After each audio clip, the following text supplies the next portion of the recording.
Hello and welcome back to iPhone Made Simple. If you've ever seen messages about iCloud on your iPhone and wondered what it actually means, you're not alone.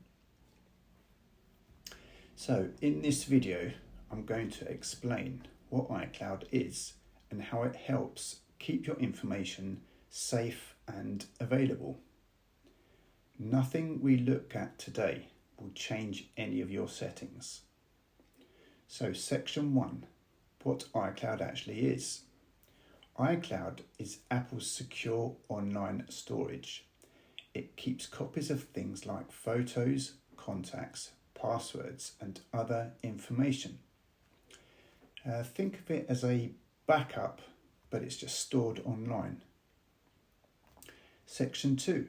Why iCloud is useful. If you lose your phone or get a new one, your information basically comes back automatically.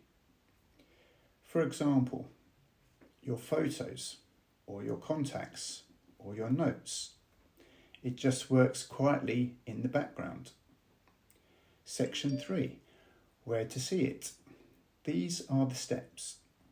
So you're going to open Settings.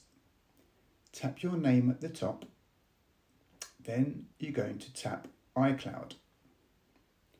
This shows what information is stored in your iCloud.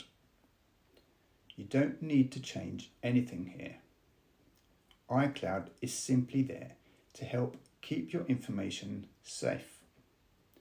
I post simple iPhone tips like this each week to make your everyday use easier. Thanks for watching, and I'll see you in the next one.